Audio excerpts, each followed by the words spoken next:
आज मैं आपको सुनाने वाला हूँ मुंशी प्रेमचंद द्वारा लिखित कहानी अंधेर। साठे में नाग पंचमी के दिन सभी जवान लड़कों ने अलग अलग रंगों की कुश्ती के कपड़े सिलवाए। ढोल नगाड़े बज रहे थे क्योंकि कुश्ती का मुकाबला होने वाला था। महिलाएं आंगन को गोबर से लीपकर गीत गाती नाग देवता को पूजने के लिए कटोरी में दूध लेकर जा रही थीं। साठे की तरह ही पाठे दोनों गंगा किनारे बसे हुए गांव थे। दोनों ही गांवों के बीच हमेशा से ही मुकाबले होते रहते थे।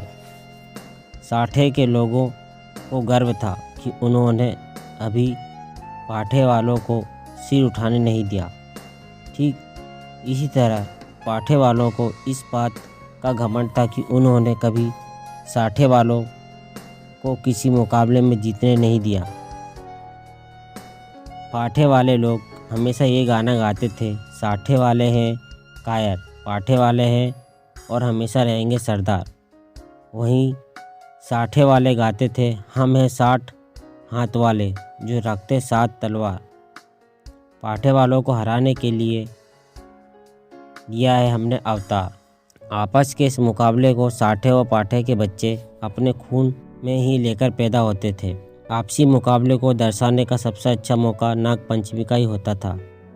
इस दिन के लिए दोनों जगहों में साल भर तैयारियां होती थीं। दोनों गांवों के जांबाज कुश्ती के लिए अखाड़े पर उतरते थे। साठे वालों को गोपाल पर खूब गर्व था और पाठे वालों को बलदेव की ताकत पर। आज भी बलदेव और गोपाल मैदान पर उतरे थे। दोनों अपनी अपनी ताकत दिखा रहे थे। उनमें जीतने का जुनून था। लोग भी उनके दाव पेच देख रहे थे। तभी अचानक वहाँ खुशी की लहर दौड़ पड़ी। अपनी खुशी का इजहार करने के लिए कुश्ती देखने के लिए खड़े लोग कभी पैसे उछालते, तो कभी टोपी, तो कभी बर्तन व बतासे उड़ाते। वहाँ मौजूद लोगों ने गोपाल को गोद में उठा लिया और जश्न मनाने लगे। बलदेव और उसके जीतने का आस रखने वाले लोग मन ही मन निराश हो गए। रात के 10 बजे का समय था। हल्की बिजली चमक रही थी, बारिश पड़ रही थी और पूरी तरह अंधेरा था। सिर्फ वहाँ अब मेंढकों की आवाज़ आ रही थी। अंधेरा इतना गहरा था कि साठे की झोपड़ियाँ भी नज़र नहीं आ रही थीं। गांव में थोड़ी दूर पर खेत थे जहाँ फसल लहरा रहे थे। वहाँ जंगली जानवर की आवाज़ ही आती थी। इसके अलावा कोई दूसरी आवाज़ आती तो रोंगटे खड़े हो जाते थे। उस अंधेरे में आग की लपटें ही सहारा होती थी। उस लहलहाते खेत की रखवाली करने का जिम्मा हर रात को किसी न किसी का होता था। अब किसानों का गांव था तो खेती बाड़ी की चिंता तो करना तो बनता था। इस रात खेती की देखरेख करने का जिम्मा गोपाल का ही था। चारों तरफ काली अंधेरी रात थी। वो खेतों के आसपास ही था, लेकिन नींद बहुत तेज आ रही थी। वो किसी तरह अपनी नींद को भगाने की कोशिश कर रहा था। इसी कोशिश में कुछ देर बाद गोपाल हल्की आवाज़ में गाने लगा। तभी गोपाल को पाँव की आहटें सुनाई दी। कान लगाकर गोपाल ने इन आहटों को सुनने लगा और अब उसकी नींद भी गायब हो गई थी। तो वो डंडा हाथ में लेकर इधर उधर देख रहा था। तभी उसके सिर पर किसी ने जोर से लाठी मार दी। वो नीचे गिरा और रात भर ही वहीं बेहोश पड़ा रहा। बेहोशी की हालत में भी उस पर कई वार किए गए। उस पर वार करने वालों को लगा कि वो मर गया है, लेकिन ऐसा नहीं था। हमला करने वाले पाठे के लोग थे जिन्होंने अंधेरे में अपनी हार का इस तरह बदला लिया था। गोपाल ना तो पढ़ा लिखा था और ना ही तेज दिमाग वाला।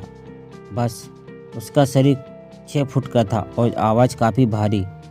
मन में ऐसा निडर कि शेर की दहाड़ से भी ना डरे। आज वो चोट खाए हुए अपने घर के बिस्तर पर लेटा हुआ था। रात को हुई इस तरह की वारदात की वजह से गांव में पुलिस पहुंच गई। गांव में पुलिस को देखकर कुछ लोग डर गए तो कुछ रोने धोने लगे। गोपाल ने अपने साथ जो भी हुआ उसकी रिपोर्ट भी नहीं लिखाई थी। दरोगा ऐसा था कि बिना गाली के उसके मुंह से एक बात भी नहीं निकलती थी। वो मुखिया से सवाल करने लगा। मुखिया ने दरोगा से कहा, मुझे माफ़ी दे दीजिए। दरोगा ने पूछा कि अगर मुझे इसी तरह से तुम्हें माफ़ करना होता तो मैं यहाँ क्यों आता। मुखिया चुपचाप गोपाल की पत्नी गौरा के पास पहुँचा। उसने कहा, यह पुलिस वाला काफ़ी बेकार है, पैसों के बिना बात नहीं करता था, उसे 50 रुपये चाहिए। मैंने उसे बहुत मनाने की कोशिश की लेकिन वो किसी की एक नहीं सुनता। गौरा ने मुखिया से कहा कि पैसों की क्या बात है, बस हमारे पति की जान बच जाए, जान से बढ़कर और कुछ नहीं होता, आज के लिए ही तो कमाया था। गोपाल इन सभी बातों को खाट पर लेटे लेटे सुन रहा था। उसने कहा कि जब किसी ने कोई गलती नहीं की तो 50 रुपये क्यों देना, उसे एक पैसा भी नहीं दिया जाना चाहिए। ये बात सुनकर मुखिया का चेहरा पीला पड़ गया। वो बोले, धीरे कहो इन बातों को, अगर दरोगा ने सुन लिया तो परेशानी बढ़ जाएगी। गोपाल ने जवाब दिया, एक कौड़ी उसे नहीं दी जाएगी, देखता हूँ कि मेरी बातें सुनकर कौन मुझे फांसी पर चढ़ाता है।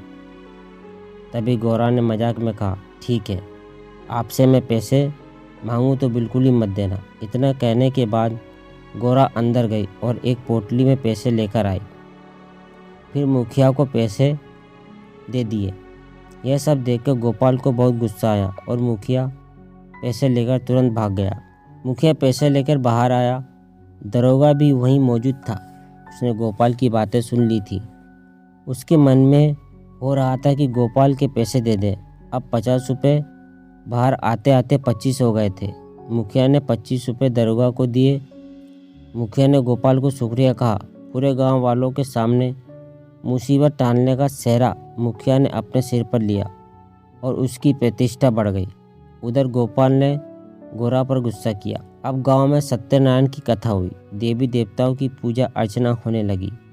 आखिर गांव से मुसीबत जो टल गई थी। सभी लोग मिलकर सत्यनारायण की कथा सुनने लगे। गोपाल भी चादर ओढ़कर कथा सुनने लगा। वहाँ गांव के कई प्रतिष्ठित लोग भी मौजूद थे।